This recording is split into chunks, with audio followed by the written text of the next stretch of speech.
तो आज हम लोग पढ़ने वाले हैं सुपर ड्रिल, विसरण और परासरण के बारे में। विसरण परासरण क्या होता है एकदम सिंपल बताएंगे आप लोगों को आज।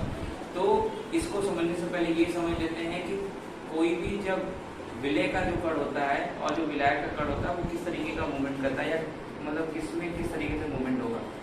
तो इसको समझने के लिए हम एक एग्जाम्पल ले लेते हैं।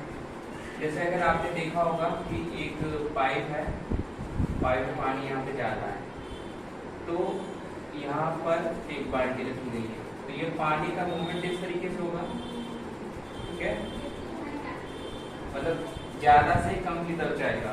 तो कोई भी चीज, किसी भी चीज का जो मूवमेंट होता है वो कम से ज्यादा की तरफ होता है।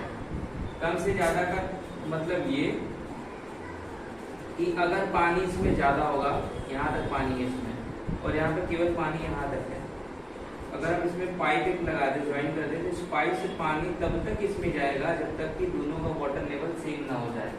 मतलब यहाँ पे हाई से किधर जाएगा वाटर, लो की तरफ जाएगा। तो इसी तरह जो कोई भी जो सोल्यूशन होता है, सोल्यूशन में दो चीजें होती है, सोल्यूशन में दो चीजें होती है, एक होता है सोल्यूट और एक होता है सॉल्वेंट। हिंदी में अगर बोला जाए तो कोई भी विलयन में दो चीजें होती है, पहला होता है विलय और दूसरा होता है विलायक।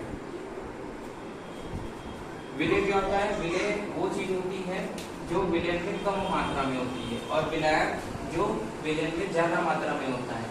तो यहाँ पर जो मूवमेंट हमने पढ़ना है वो हम उसको विलय का मूवमेंट पढ़ना है। तो विलय का जो मूवमेंट होगा वो हायर कंसंट्रेशन से लोअर कंसंट्रेशन की तरफ चलेगा, यानी अधिक सांद्रता से कम सांद्रता की ओर मूवमेंट होगा विलय के कणों का। ये जो प्रोसेस है, जब कोई भी विलय का कण, जब कोई विलय का कण अधिक सांद्रता से कम सांद्रता की तरफ मूवमेंट करेगा यानी गति करेगा, तो उसको हम बोलेंगे क्या, विसरण यानी डिफ्यूजन। डिफ्यूजन में कोई भी सॉल्यूट के पार्टिकल क्या करेंगे, हायर कंसंट्रेशन से लोअर कंसंट्रेशन में, हायर कंसंट्रेशन से लोअर कंसंट्रेशन में मूवमेंट होगा, तो उसको हम बोलेंगे विसरण। लेकिन यही वाला जो प्रोसेस एक मेम्ब्रेन के थ्रू होने लगेगा, एक सिलेक्टिव परमेबल मेम्ब्रेन के थ्रू होगा, यानी एक झिल्ली के द्वारा होगा, ठीक है, सिलेक्टिव परमेबल मेम्ब्रेन की झिल्ली के द्वारा होगा, तो उसको हम क्या बोल देंगे, परासरण। यानी चीजें सेम हो रही है, परासरण में भी चीजें वही हो रही है और विसरण में भी चीजें हो रही है। क्या हो रही है कि मूवमेंट हो रहा है विलय के कणों का अधिक सांद्रता से कम सांद्रता की तरफ, लेकिन एक में तुम्हारा मेम्ब्रेन है और एक में मेम्ब्रेन नहीं है। इसमें मेम्ब्रेन है selective permeable. Selective permeable membrane क्या होता है, एक झिल्ली होती है, ठीक है, जो कि उन्हीं चीजों को आने देती है जो सेल को क्या होती है, अच्छी होती है, मतलब अच्छी चीजों का सिलेक्टिव परमेबल मेम्ब्रेन, चयनात्मक पारगम्य झिल्ली कहते हैं हिंदी में।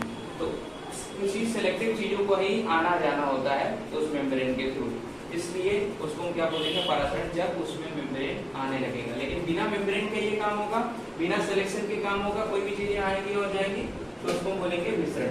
तो ये बेसिक सा डिफरेंस था परासरण